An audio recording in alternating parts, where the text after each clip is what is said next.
Hello everyone. Welcome to the session on type of seams. In this session, we will learn and practice the steps in the making of a few common seams. As we know that a garment is constructed by attaching its various pieces together through the use of stitches and seams. Seams are what holds a stitched garment together in one piece. A knowledge of various types of seams will help to understand the process of garment making and also improve the quality of garment construction by using the suitable seam. Let's first understand what a seam is. The term seam refers to the fabric joints on a garment. It is a method of attaching two or more fabric pieces together, usually using a sewing machine. Seams can also be made by using permanent hand stitches such as backstitch. The seams on a garment play a twin role. A functional role, which is of securely holding the different fabric pieces of a garment to give it durability and also make the wearer feel comfortable. And the second role is that of a visual role. A visual role of seams is that of fitting and enhancing the look of the three-dimensional shape of the wearer's body and improving the appeal of the garment with the help of perfectly formed shapes and lines and neat finishes. We have several types of seams to choose from. Let's discuss the basic seam categories. The fashion industry uses several types of seams. There are also subtypes of these. These are classified into the following main categories: plain seam, self-enclosed seams, and decorative seams. Plain seam. Plain seam is a basic category in which fabric pieces are joined by placing on top of each other, right side facing right side, and then stitched. The seam allowances remain pressed open and they require appropriate finishing for securing the seam. The enclosed seams. In the enclosed seams, the seam allowance gets hidden inside the seam itself. Since the seam allowance is secured within the seam itself, there will be no need for additional finishing of the seam. These self-enclosed seams are required in locations such as collars, cuffs, facings, lapels, pockets, pocket flaps, where the seam allowance needs to be necessarily hidden. Reversible garments also require the use of enclosed seams. Enclosed seams have two subcategories: ridge seam and flat seam. Ridge seams look similar to plain seam on the outer side of the garment, but on the inside, the raw edges of the seam allowance are enclosed within the seam during the seam construction process. French seam, about which we will learn shortly, is a ridge seam. Now, these seams are preferred on sheer fabrics and other fabrics which tend to fray easily, or kids' outer garments, lingerie, and even dresses use French seam to make a neat and durable seam. The other category of self-enclosed seam is flat seams. Now, these flat seams lay atop the garment on the inner side and do not rub against the body. The seam allowances also get attached to the main body of the garment by a second stitch. These seams are also strong and sturdy. Run and fell seam used in sportswear is a flat seam. These seams are also used in jeans, reversible garments, and kids' inner clothing. Another category of seams is that of decorative seams. Decorative seams can be used for adding decorative features to the garment. These include methods like top stitching, cording, piping, etc. Sometimes a design feature could also be introduced by creating prominent stitch lines with threads of contrasting colors, Some of the widely used decorative seams are lap seam, top stitching and slot seams. There are general guidelines to be followed for making seams. For all functional seams, use a thread having a matching color, usually one shade darker than the fabric. However, in decorative seams, you can choose the color according to the design. There should be no puckering or pulling on the seams. They must look neat and feel smooth. Another guideline to be followed is that the seam allowance should be appropriate for the seam location. And also that the seams must be neatly finished and pressed both from the inside and the outside. If overcasting is used, the stitches should be close to each other and at even distance.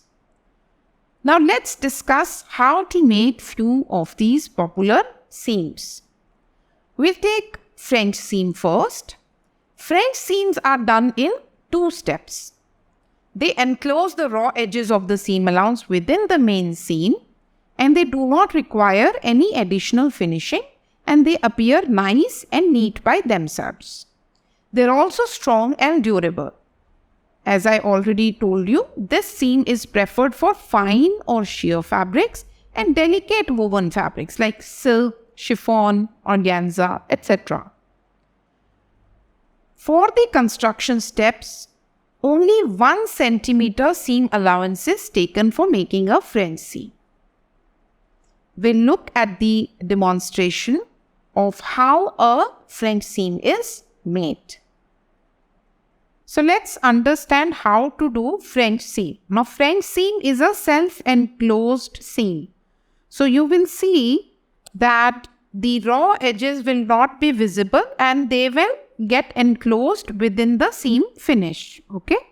So for making French seam, we take 1 centimeter seam allowance on both the pieces.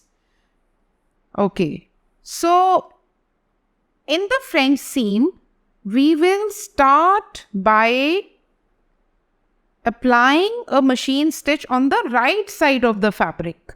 See, the marking has been done on the wrong side. Usually we stitch on the wrong side of the fabric.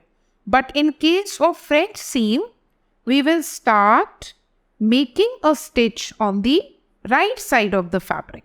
Please remember that we have taken 1 centimeter seam allowance, but the first stitch that has to be done on the right side would be just 1/4 of a centimeter away from the edge. So it would be quite close to the edge. So let's take it on the sewing machine and let me show you how it is done.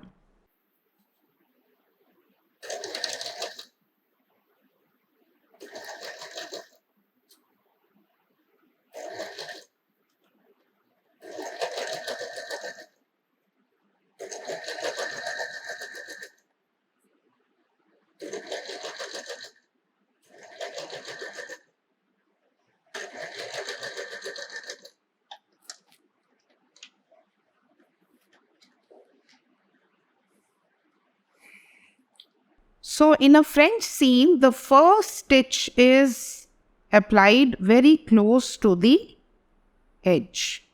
Okay. Basically, you cut off these extra loose hanging threads.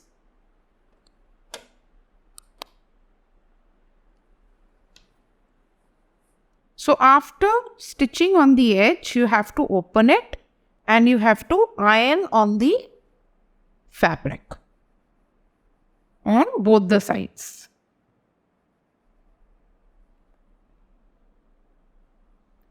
Now turn it inside on the wrong side and you have to stitch on the stitching line. Let's see. Before you do that, please check that there should not be any loose threads hanging from the edge. So if there are, just trim them very close to the edge. And now fold it and align the pieces together properly and then stitch on this stitching line.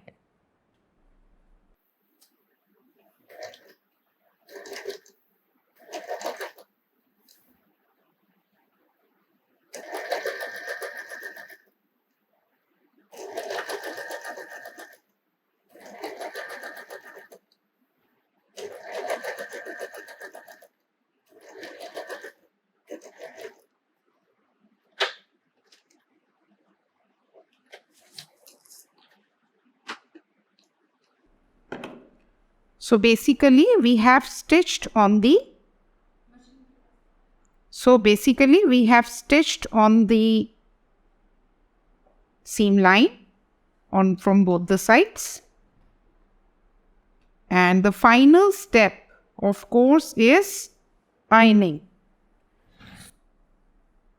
We just iron the seam.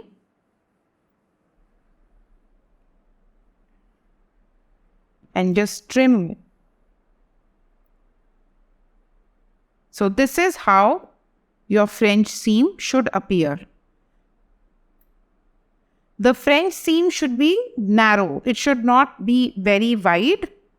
Around half a centimeter width is enough. So as you can see, this is a self-enclosed seam. From the right side, it appears like a plain seam, but from the inside, no, raw edges are visible. It's a self-enclosed seam. It appears in the form of a ridge, and that is why it is also called a ridge seam.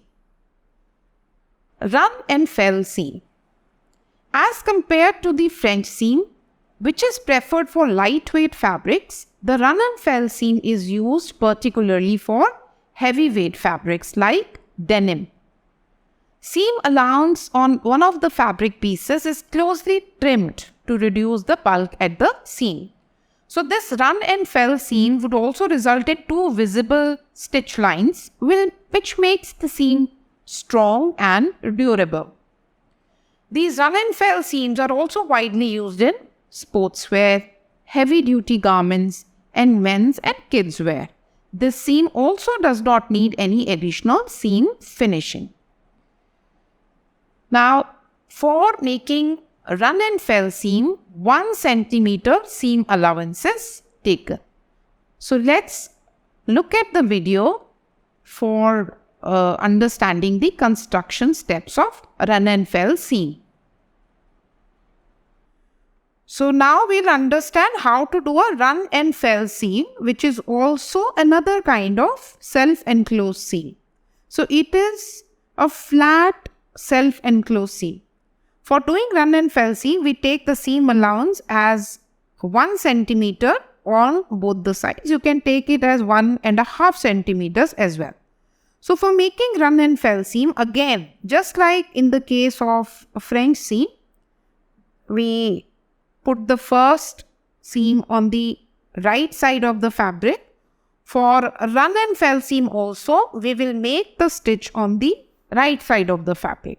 Since we have taken the seam allowance as 1 centimeter, so we will make the seam at 1 centimeter from the edge of the fabric. So we will, I'll take the sample to the sewing machine, and you have to stitch on the seam line which is marked 1 centimeter away from the edge. So you just run the sewing machine on the seam. You can give, a back stitch as well to secure the seam. This is how it appears. It has to be, done on the stitching line. After this, we will iron the seam.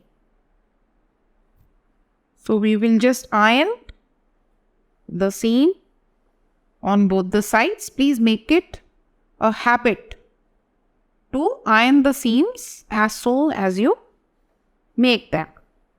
And also remove the extra hanging threads. Of course, after making the seam, you will, remove the loose hanging threads. That's part of finishing.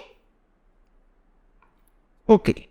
So after cleaning the seam, now in run and felt, what we do is, we take just one side of the seam allowance. This is 1 centimeter. What we do is we cut it from the middle. So you can also draw a line in between in the center and then just cut it in the middle. Just one side of the seam allowance. Okay. So this is how it appears. So one side is complete, 1 centimeter, the other has been cut. Half centimeter has been cut off. So now what you do is, you just fold it on top and then turn it inwards. Turn the outer edge on the other seam allowance. Just turn it inside. And use the iron to fold it over the other edge. So now turn it here and you have to stitch on the outer edge, close to the edge. So before that, just to make these two pieces stay in place, we will pin them. Okay?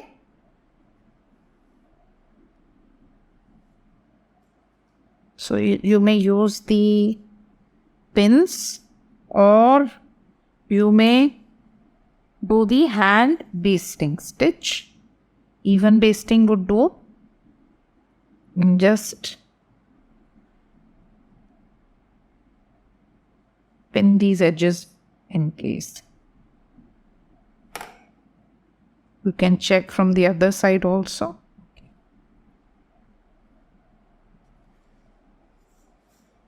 So now we take it on the sewing machine and we stitch very close to the edge,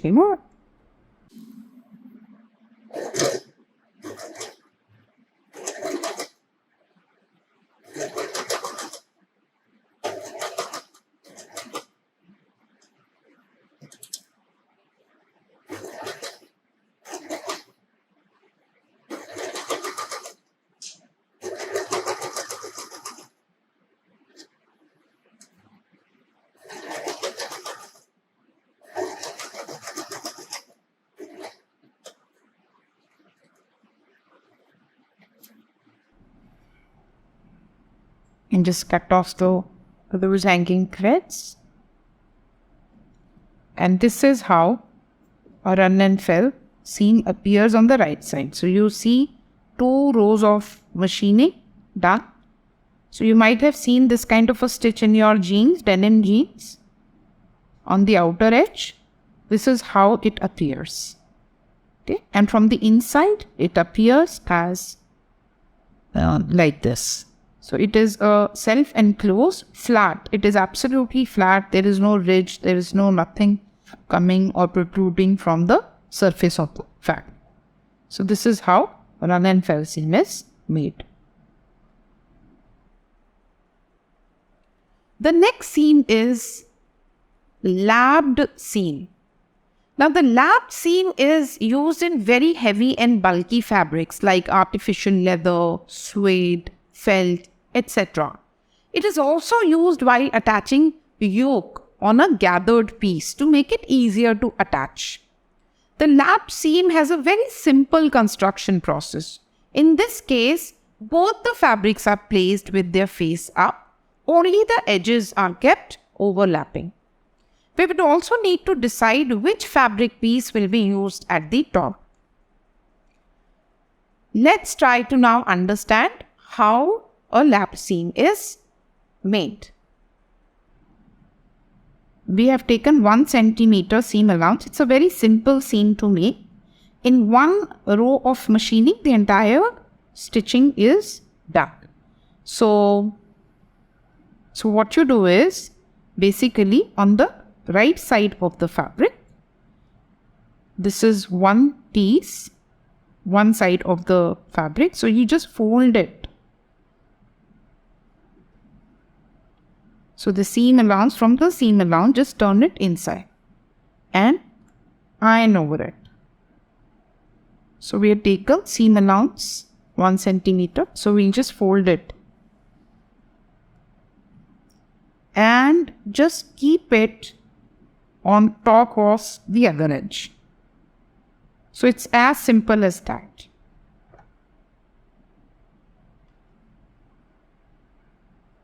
Yeah.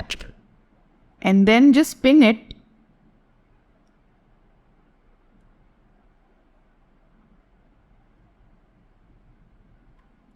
So that is why it is actually overlapped, and overlapped or lapped seam. So we just overlap one edge of the piece over the other piece and we stitch on top. It is close to the edge that we do a row of machining. It looks like top stitching when we, finish the seam. And this kind of a seam is, it is quite convenient to use when we have to attach, yokes. So suppose we are attaching a skirt yoke and the yoke portion has to be attached with a gathered portion. So it is very easy. Just fold the edge and then put it on top of the other edge, and just with a single row of machining, the seam is made. The beauty of the seam comes through the edge stitching. It has to be even, it has to be done close to the edge. You can use a contrasting color thread as well to make it appear more decorative. See, this is how it appears. Of course, yes, remove the extra hanging threads. And don't forget to iron it at the end. It's a very simple stitch to make. Okay, so this is how it appears. Lapped seam. The next seam that we are going to discuss is top stitching. Top stitching is used for both functional and decorative purposes. Since the top stitch is always visible on the outer side of the garment, extra care should be exercised while making this top stitching seam. It is widely used seam on edges such as necklines, pockets, etc. It is also used on plain seams to strengthen them. Top stitching on tucks and pleats help them in retaining their shape and position. So let's look at the demonstration video to understand how a top stitching seam is made. For making top stitching, so basically it is a decorative stitch. We take 1 centimeter of seam allowance. We need to first of all make a plain seam. So we make a plain seam first and then we do the top stitching. So for plain seam, simply put these two pieces together and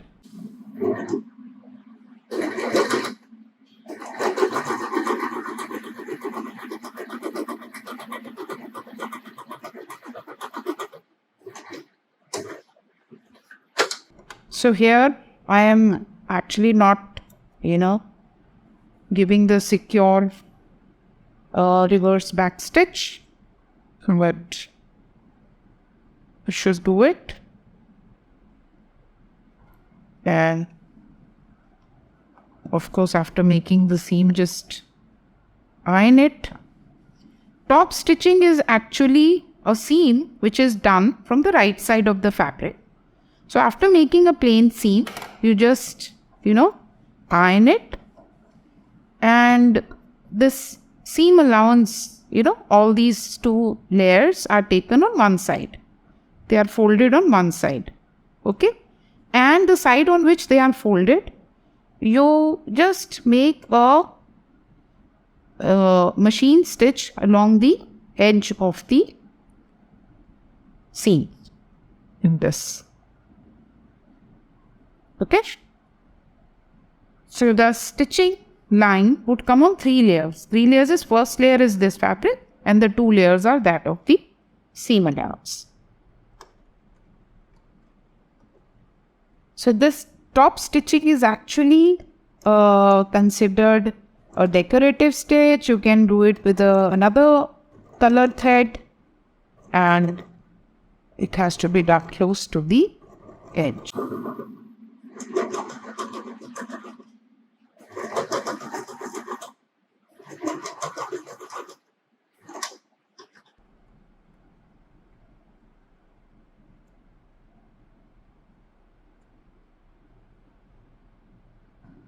This is how the top stitch appears. Of course, you have to iron it.